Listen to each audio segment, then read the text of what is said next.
ঘর হচ্ছে আমাদের জন্য একটি শান্তির জায়গা। সারাদিন যেখানেই থাকি না কেন, দিন শেষে ঘরে আসলে কিন্তু শান্তি। ঘর ছোট হোক বা বড় হোক, ঘরকে যদি সুন্দরভাবে সাজিয়ে রাখা যায়, পরিপাটি করে রাখা যায়, তাহলে কিন্তু মনের মধ্যে একটা আলাদা শান্তি কাজ করে এবং কাজেও মন বসে। সো হ্যালো এভরিওয়ান, আসসালামু আলাইকুম। সবাইকে আমন্ত্রণ জানাচ্ছি আমার আজকে ছোট্ট একটি হোম ট্যুর দেখার জন্য। অনেকে আমাকে ইনবক্সে মেসেজ করেছিলেন আমার চট্টগ্রামের বাসা এবং ঢাকার বাসার হোম ট্যুর দেওয়ার জন্য।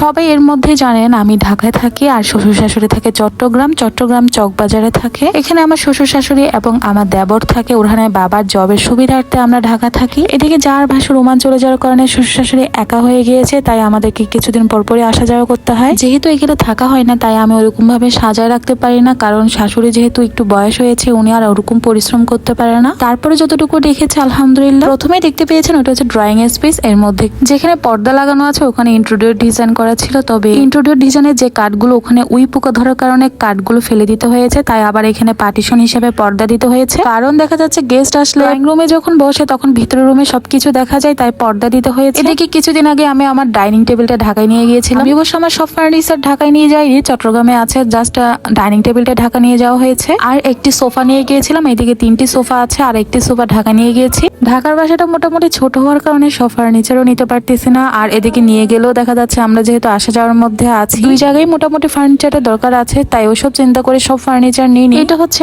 আমাদের রুম, আমরা আসলে এই রুমে থাকি, আর আমরা যখন থাকি না তখন এই রুম ফাঁকাই থাকে। সেই হিসাবে আমার রুমে তেমন ওয়েল ডেকোরেট করা নেই। দেখা যাচ্ছে যদি এখানে পার্মানেন্টলি থাকতাম অবশ্যই রুমটাকে খুব সুন্দর মতো সাজাতে পারতাম। এই ফ্ল্যাটটি অবশ্য আমাদের নিজের, তাই খুব সুন্দর করে ইন্টেরিয়র ডিজাইন করানো হয়েছিল। তবে এই ফ্ল্যাটটি নিয়েছে মোটামুটি 7-8 বছর হয়ে গিয়েছে, যার কারণে ওয়ালের রং একটু পুরনো মনে হচ্ছে। তবে মাঝখানে 3 বছরের জন্য এই ফ্ল্যাটটি ভাড়া ছিল। ভাড়া দিলে যা হয় আর কি, জিনিসপত্র একটাও ঠিক নেই, অনেক কিছু নষ্ট হয়ে গিয়েছে। সবাই আসলে ভাড়া বাসাগুলোকে সুন্দরভাবে রাখে না, নিজের বাসা মনে করে না, তাই আসলে জিনিসপত্র নষ্ট করে ফেলে। ওদিকে আমি ঢাকায় যে বাসায় থাকি সে বাসা, অথচ আমরা ভাড়া থাকি, তারপর আমি ওই বাসাটাকে খুবই যত্ন করি।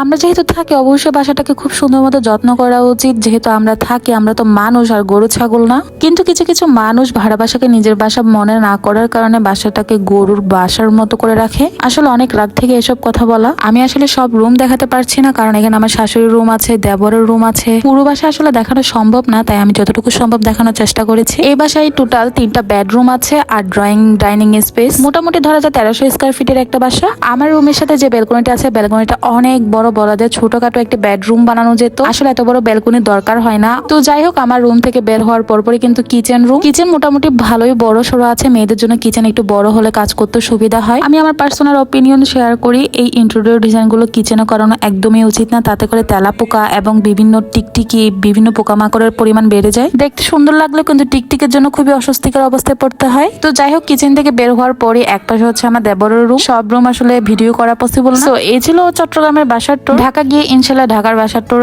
শেয়ার করার চেষ্টা করব। তো আজকের মতো বিদায় নিচ্ছি, সবাই ভালো থাকবেন এবং কমেন্ট বক্সে জানাবেন কেমন হয়েছে। পরবর্তী ভিডিওর জন্য পেজে চোখ রাখুন। সে পর্যন্ত সবাই ভালো থাকুন। টাটা, আল্লাহ হাফেজ।